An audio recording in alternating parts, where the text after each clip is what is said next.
Hi everybody.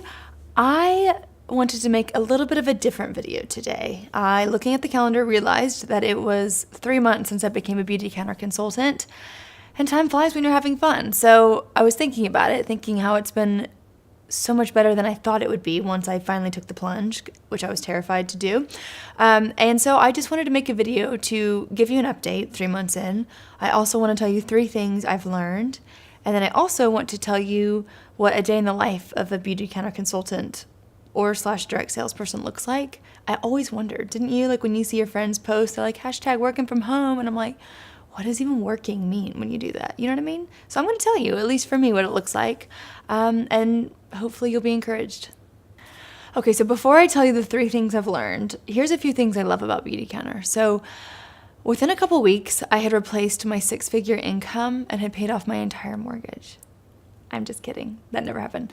But I feel like that's what direct salespeople like to say. But I'm not going to tell you that. I'm going to be honest. But on that note, I genuinely have made more money doing this than I ever thought I would. Because when I went into it, the only thing I decided with my husband was that this would self-fund my love for BeautyCounter products, and that if I made a little bit of money on top of it, I would be happy with that.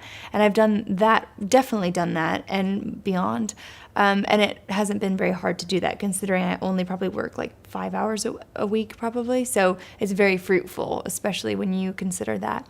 Also, it's been fun for me to like cultivate new relationships. I still feel uncomfortable like poaching people that aren't genuinely interested already just through my Facebook posts, but there's been old friends and acquaintances that have contacted me because they are interested in cleaner beauty, knowing more about safe ingredients. And so the fact that we've been able to reconnect, I've found that really fun because I'm a natural people person, so I've really enjoyed that aspect of it and learning with them as well.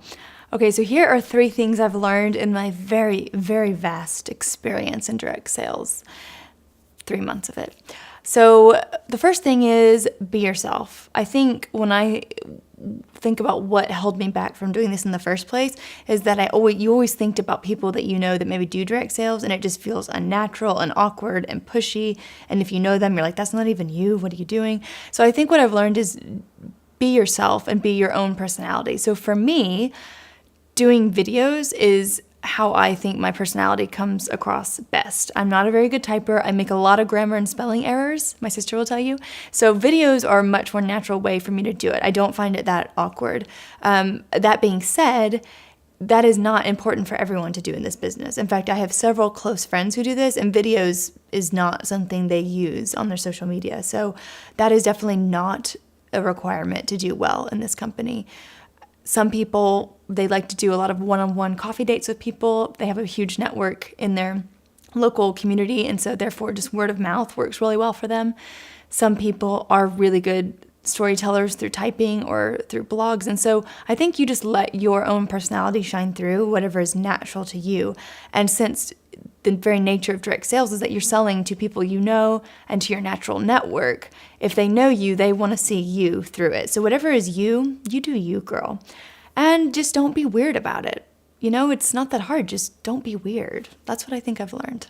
Second thing is be helpful. So again, kind of like on the first thing of being yourself, if you have a social media page like I do or YouTube, and you are also selling a product, just in case you have people on there that find it interesting, maybe like you, but are not one of your customers, that's okay, because I think BeautyCounter, we're an education first company.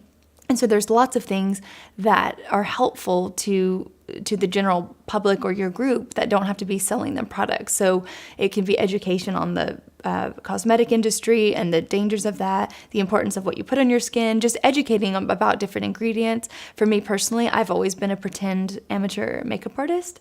So for me, what I used to do with my friends, like pretend makeup tutorials, I'm now doing on videos, and hopefully people find that helpful, even if they haven't yet switched to safer makeup, or even if they just don't use BeautyCounter, that's okay, because hopefully some of my makeup tips are universal and people can benefit from them. So I think being helpful is one of the most important things when you have a Facebook page and you are doing direct sales.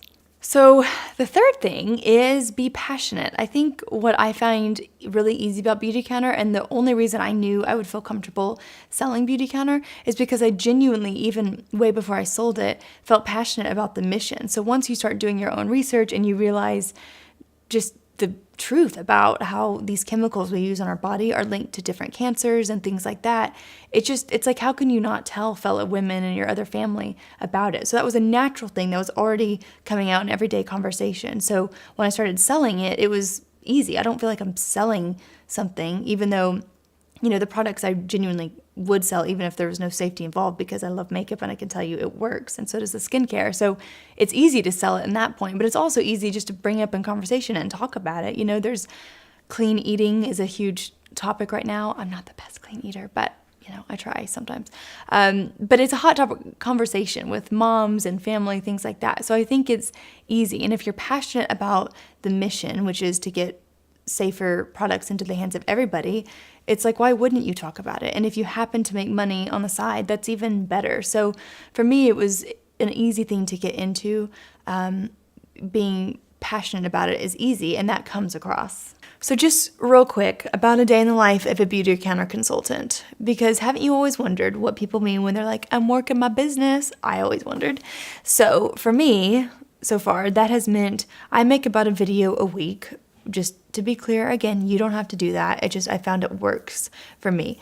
That being said, I do think, especially if you do it through social media quite a bit, I think your friends like seeing you. And even if you don't like doing a lot of videos, I would encourage you to do a little bit, because I do think there's great feedback when people see you live. It feels like you're in person a little bit. Also, just keeping up with BeautyCounter's website as far as what sales are going on, promotions, things like that, letting your network know what's happening. Also spending some time, researching, doing your own research, and the BeautyCounter gives you a lot of tools already to learn about different ingredients, the importance of it. So that's kind of a fun thing to learn, but also I count as working. And also just checking up on your customers. So checking up and making sure they like what they ordered, if there's any samples that they might want to try next, or just offering to do samples in general. I by no means do that every week. That's an occasional thing, but that would count as working. So it's very relational. Again, you don't have to use social media, but I think it's a really great tool, especially if you're like me and have lived lots of different places and a lot of your network is not local. So that's, to me, what working the business means so far. And so far, again, it's been pretty fruitful and I've enjoyed it a lot. So that's my update on being a BeautyCounter consultant 3 months in, and I am an open book. So if you have any questions, like you genuinely want to know how much I make to the cent, I'll tell you. Just let me know. Even if I don't know you, I'll tell you. And any other questions you have, I'd be happy to answer. So that's my update. I think I feel a 6-month update coming on to see if anything changes, but we'll see. Thanks for watching, and thanks for being a customer if you are my customer.